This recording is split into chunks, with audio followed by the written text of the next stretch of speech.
Hi, Oprah Magazine followers. It's been a while now since I have chatted with all of you, and now I'm back for, as you might recall, we have a series called Checking In here at Oprah Magazine, where all throughout the pandemic I was checking in with different people across the country, different celebrities, some of our favorite names, and we were checking in with a lot of people during the pandemic. We slowed down a little bit during the summer just because I feel like people were starting to finally just try to get outside and enjoy the outdoors, but now we're back and I'm so excited to chat with all of you guys more regularly and also have some special guests. So today we have a super special guest. Let me pin my comment for you guys.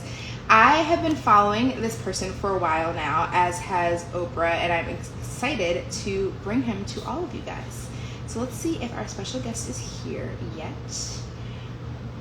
Okay, not here yet. So while we wait, Jay Shetty. Any of you guys in the comments a fan? Any of you guys follow him? If you're not, please, seriously, follow him now. Jay Shetty is a motivational speaker, and he's also a former monk. So he has an incredible story. He has a new book that's out right now, Think Like a Monk. If you're not following him or you're not familiar with his story, I'm gonna let him get into it a little bit, but you may have caught him on the 2020 Vision Tour recently, and he's gonna come and talk to us all about his journey into how he went from a monk to now a motivational speaker who's worked with Oprah, who's worked with Ellen. He is super inspiring. I read his book over the weekend and I could not get enough of all of his amazing advice. So let's see if he is here yet.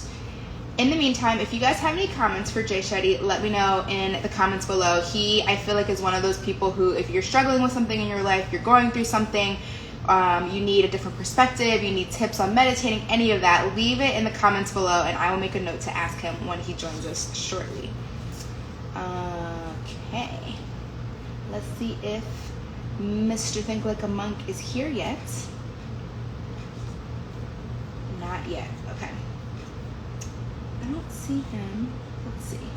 Jay, if you're on here, will you leave a comment so that I can request you? I'm looking.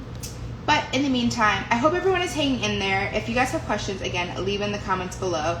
I have so many questions for him. I don't even know if you would be able to see, but I have like so many bookmark pages in the book as I started to read, because he has so many.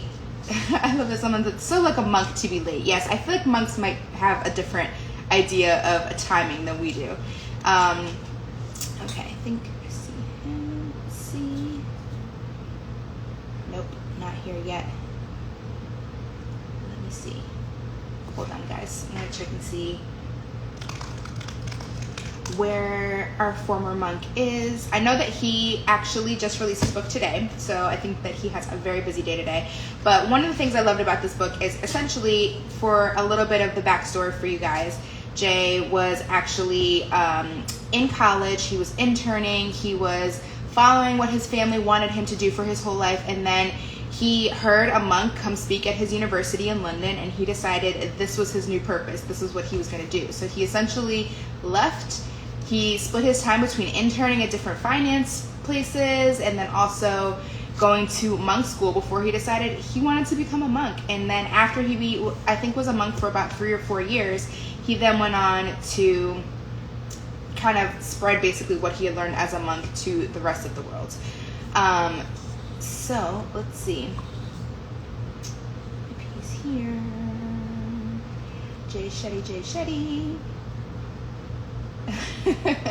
I love the comments about how only a monk would be late. I mean, it's fine. I should have prepared for this, but in the meantime, I'm just gonna keep. Yeah, so a few people are asking. He is going to be here. We're just waiting for him to arrive so I can accept him to join. But his story is really incredible, and he goes through in the book about all the different lessons that he learned as a monk, which you would not think that the average person would be able to take lessons from a monk and apply it to their own lives. But he goes through everything from relationships, romantic relationships, friendships, to how to fight negativity, to how to get better at meditating. And it's a great read. Highly recommend. If you haven't gotten it, again, if you're just jumping in now, we're talking about Jay Shetty's Think Like a Monk, and we're talking about Jay Shetty, who is going to be here any minute now to join us to talk about how to fight negativity in your life, how to live your best life, and also how to meditate.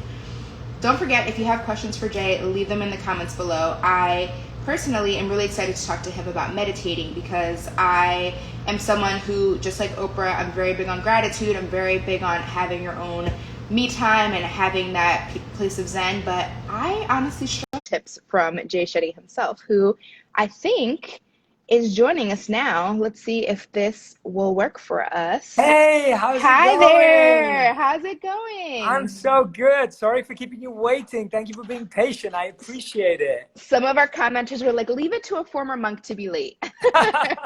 It was, honestly, I was having some connection issues. We had a power outage because of the heat in our area. So this whole morning has been trying to figure out that. So I apologize to each and every single one of you, and so grateful to be here.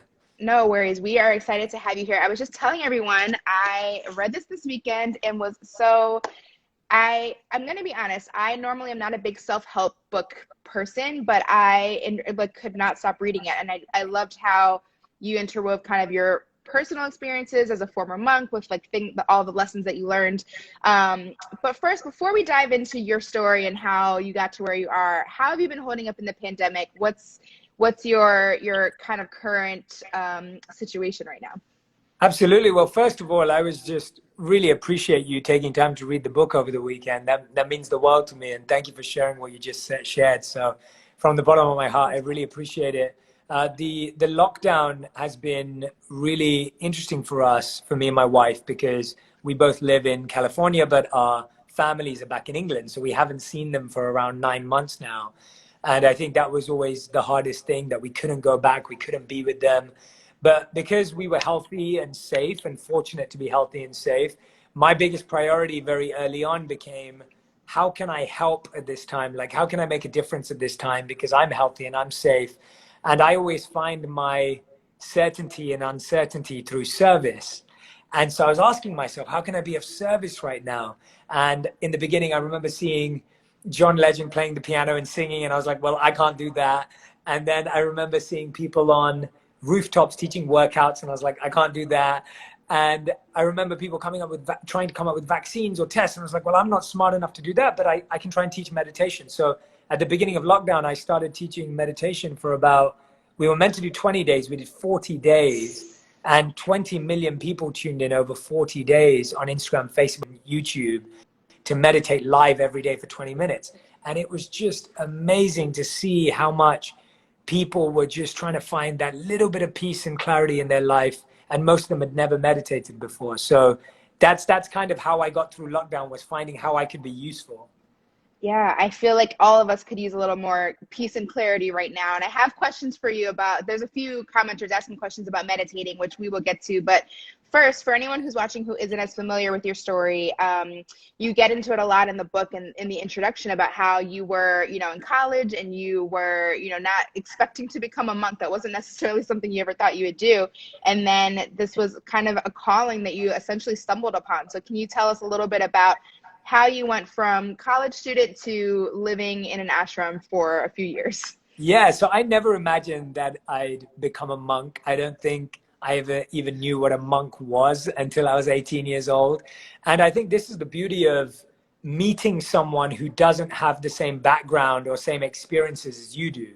So I think for so many of us today, I think one of the most important things we can do is expose ourselves to lots of different people from backgrounds and walks of life that we haven't trodden on. And I was really lucky that when I was in my teens, I was really interested about unique stories and the way people had broken through. And I remember reading the biographies of Martin Luther King and Malcolm X. And I remember reading the biographies of people that I followed at the time, like David Beckham and Dwayne "The Rock" Johnson, that I looked up to as a teen. And once I was invited to hear a monk speak, and I thought to myself, what am I going to learn from a monk? Like, what are monks going to teach me? And I was interested in people who went from nothing to something, not nothing to nothing. And so I went to this event, and I told my friends that we would only go if we could go to a bar afterwards. That's the level of my mindset and what it was. And so my friends promised me that we would. I went to this event, and it's one of those humbling moments in life where you go expecting nothing and you're humbled because you actually find the moment that redirects your whole life. And so for me now, when I look back in hindsight, when I met the monk and I heard him speak, I really understood in hindsight that when I was 18, I'd met people who were rich. I'd met people who were beautiful and attractive. I'd met people who were powerful and strong. I'd met people who were intellectual, but I don't think I'd met anyone who was truly happy. And this monk had joy and happiness in his presence. And I thought, I want that. Like, I want to understand that. I want to know what that means. And that's what got me so excited and focused on wanting to know what it meant to think like a monk. So then you end up, I think, interning for part of the summers, and then you're also spending some time in an ashram, and eventually you go full on, you decide to take this vow and you become an actual monk. And you write in the book that from there, I think one of the monks, after some of your time there, said your purpose would be better served going to spread this message amongst everyone else. How did you know? One question, you talk a lot about purpose in the book. How did you know that, this was what you were meant to do? How did you find your own purpose, that it was bigger than just being at the ashram? So one of the things about living as a monk is that it makes you really aware of all your mistakes and imperfections and all of who you are. And you get to get this really deep, authentic understanding of yourself. And it was almost like my monk life showed to me that I wasn't meant to be a monk. And that wasn't my path, because I was always interested in how we could connect wisdom to movies and how we could connect wisdom to my practical everyday life that I'd been living back in London, and the lives that my friends lived and the people I grew up with.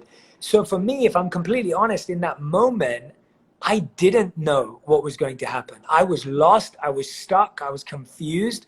And if anything, I felt like I was completely in no man's land of not knowing what I was going to do next. So that was probably one of the lowest points in my life, where I didn't feel I knew what my purpose was, because it was almost like I felt like I was having a divorce or a breakup, where I'd committed to this relationship for 3 years, and now the monks were like, oh, it's not you, it's me, like it's not working out. And so all of a sudden I'm having this breakup after 3 years, and it really felt like I was getting divorced. Like, I can laugh about it now, but at that time it really felt like a really harsh breakup. So now you've done a lot of things over the years since leaving, and including you've worked with Ellen, you've worked with Oprah, you've written this book, Think Like a Monk.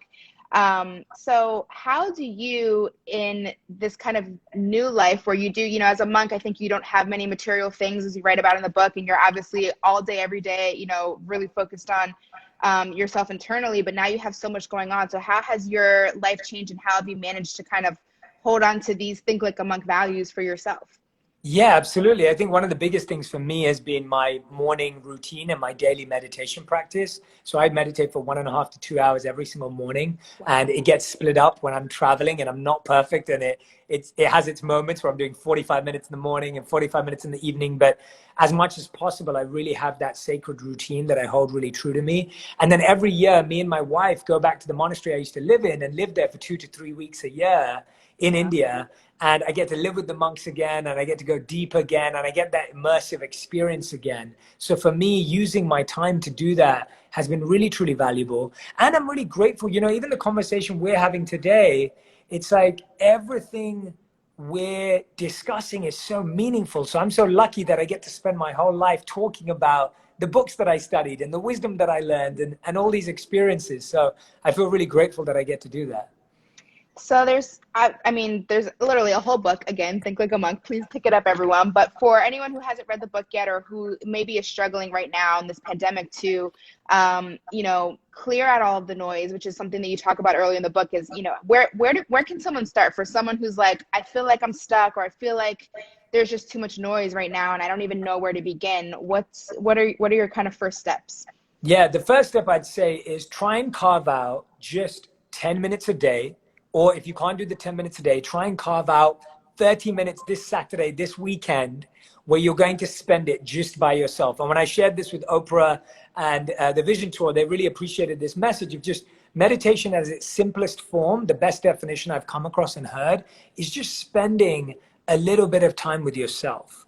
And it sounds really simple, but it's so profound, because we're always spending time with people, or we're spending time avoiding our problems or numbing our problems or being entertained, but just really spending time with yourself, listening to your body and listening to your mind. The second thing I'd say is don't look at your phone first thing in the morning and don't look at it the last thing in the night. Studies show that 80% of us look at our phones first thing in the morning before we see our partners and the last thing at night after we see our partners. And when we start our day with messages, notifications, agendas, calendars, we're constantly starting off our day in the negative, and now we're trying to build up into the positive. So by the end of the day, we might be lucky to be back at zero. So my humble request to everyone would be stop looking at your phone in the morning and starting your day with a quote that you love, that you read when you wake up in the morning. It might be an affirmation. It might be a mantra. It might be a beautiful picture of your family that motivates you. Or it could be a work of art that inspires your deep artistic expression. Start your day off right and you'll see so many differences. And the other way that I really feel that people can start today in a really, really simple way is literally look around your home and ask yourself which of it inspires you to go deeper and which of it doesn't. And simply by doing that, we can start putting things in the right places. And what I mean by this is in the book, I have a chapter called Routine, and it's called Location Has Energy. And what I mean by that is when you do something in the same place every day, it creates an energy so that it becomes easier to do that thing. That's why we find it easier to work out in a gym and why we find it easier to study in a library. So currently, we eat where we're meant to sleep, we sleep where we're meant to work, and we work where we're meant to eat. So all of our energies are confused. Now, me and my wife, when we lived in New York, we had a 500 square foot apartment, and we just made sure every corner was for a different thing. So we had a meditation corner, we had a reading corner, we had a TV corner, we had a eating corner. And just creating that energy makes it so simple and easy for you to settle the mind. Yeah, that was going to be my question because I'm in a studio in New York, so it's like there's not much space. And the other thing that you said, I really related. You're right. You're like, if you're, you think you're having me time, but if you're just watching The Real Housewives, that's not necessarily like helping you to clear. And I was like, that's me. I've been just binge watching Housewives to distract myself because it's been, the pandemic has been tough, and so I think we can fall into these guilty pleasures without really actually focusing on what is going to help us to become better people. And hey, those are okay too. Like everyone's allowed to have their guilty pleasures. And, the pandemic's been so tough that if you had to get through it by getting into lots of TV that you've never watched before, that's fine. But I think the key thing is at least start your morning off right and end your evening well.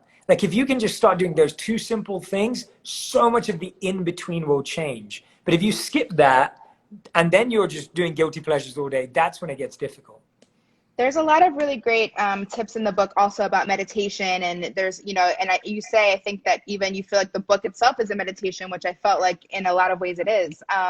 But for anyone who struggles with meditating, who is looking for takeaways from this conversation, what are kind of your meditation for beginners tips? Or for people like me, like my struggle is that I always fall asleep. Whenever I try to meditate, I'm a bear. I always fall asleep. Like whenever I close my eyes for more than like 5 minutes. So what are some tips that you have for anyone who's like, I want to be better at meditating, but I just don't know how to quiet my mind? Absolutely. So the first thing I'll say to you is that when you do meditate, and if you fall asleep, meditation is actually aligning your body and your mind and letting it do what it needs the most. And so if you naturally feel more tired or you sleep or you really get into that deep rest when you meditate, it's because your mind and body are finally being able to do what they really want to do, which is rest. And so a common experience we have is how many times have you experienced where you're running around and then when you finally stop, you fall sick? And it's because finally, when you pause and you get into stillness, your mind and body actually catch up and get to do what they need to do. So falling asleep while meditating is absolutely fine, first of all, and it's helping you. There are 3 types of meditation that I talk about in the book and share practices on. And these are the 3 types that I learned and practice. So there's breath work, which is great for the body. There's visualization, which is great for healing the mind. And then there's mantra, which is really for easing the heart and the soul. And so breath work. If you're someone that likes to be aware of your body, you might be someone who enjoys understanding health and wellness from a workout point of view, using your breath to calm your nerves and calm your body is really powerful. So how many times do you feel like you're out of breath? or you're trying to catch your breath. If you look at every emotion we feel in life, whether it's stress and pressure or whether it's excitement, our breath changes. Our breath gets shallower, deeper based on our emotion. And so when you learn how to breathe, in a simple breathing practice, it's just breathing in for 4 and breathing out for more than 4.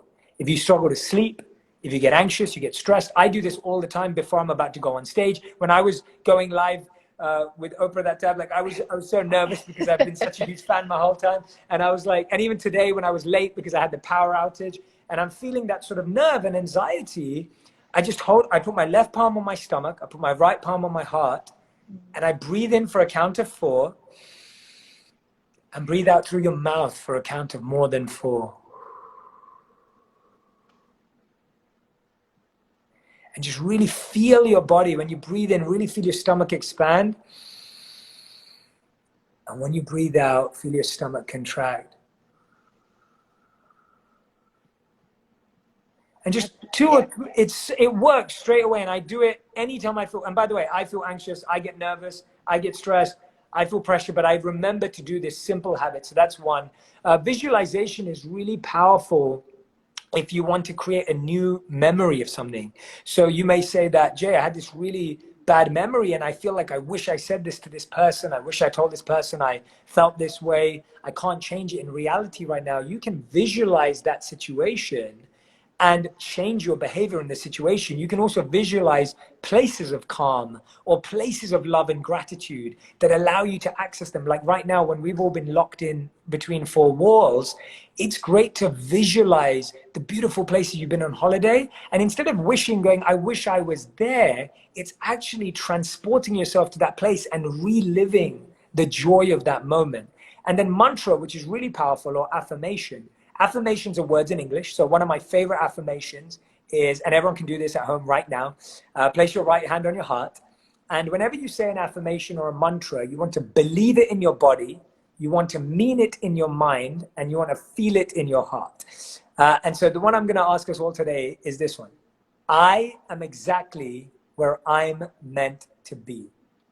I am exactly where I'm meant to be. Let's do it once more. And again, believe it in our body, mean it in our minds, and feel it in our hearts. I am exactly where I'm meant to be. And if you just repeat that to yourself, it can be such a powerful way of just bringing your mind back to the present moment. And mantras are ancient Sanskrit words that, when repeated, have sound vibration and frequencies that are fantastic for connecting. So what I would suggest to anyone is try breathwork, try visualization, try meditation. I've got lots of exercises in the book, and see which one works for you. And just start there. Don't try and force one on the other. Just see which one naturally fits for you. Just between the breathing and that, I'm already feeling a little better today. So this is definitely working, everyone. Oh, thank you. So before I let you go, 2 questions. One is, where can everyone find the book, Think Like a Monk? I'm assuming Amazon, all of the usual booksellers. Yeah, you can go to Amazon, Barnes & Noble, but you can also go to thinklikeamonkbook.com, and that will give you access to all the different links. And the book's going to be in over 40 languages. So if you want to read it in your language, then I'm sure that you'll be able to find that too. So yeah, that's the best place to find it there, or a bookstore. Yeah, I mean, guys, I really recommend it, especially like you said, we're in such crazy times right now that it just all feels so overwhelming. And so I think all of your recommendations of just finding that quiet time, I think, makes such a big difference, especially if you're in your same space every single day on lockdown. Like it's a lot. So I think having that mind of peace is really important. And then where can everyone can follow you at Jay Shetty? Are you also on YouTube? Do you have any other exciting projects coming up that we should be on the lookout for? Yeah, absolutely. So you can find me on YouTube or Facebook. I'm at Jay Shetty, and of course Instagram, where we are right now. And I've got a lot of exciting things coming up. Probably the most exciting thing is earlier this year, we launched my life coaching certification school. So if anyone's looking to be a change maker and have an impact on other people's lives, then that's been a really exciting way. We've got so many students already that have enrolled, and I can't wait for there to be so many more conscious leaders out there in the world. Somebody's asking if the book is available as an audiobook. Is it yet? It is, yeah. I read the book out. It took over 20 hours. So if you can deal with listening to my voice for 20 hours, then yes, the audiobook is also available. And I can't wait for you to listen to it if that's what you choose to do. Amazing. Thank you so much for your time. Everyone, go check out Think Like a Monk. This was lovely. And I am going to be focusing on my breathing, visualization, and mantras. And absolutely. And again, I apologize to everyone for making you wait. And I'm so sorry, but I'm so grateful that you were patient and stood by, and appreciate you all so much. Thank you. No worries. Thanks so much. Have a good Thank one. you. Take care. Bye, Bye. guys. Bye. Bye.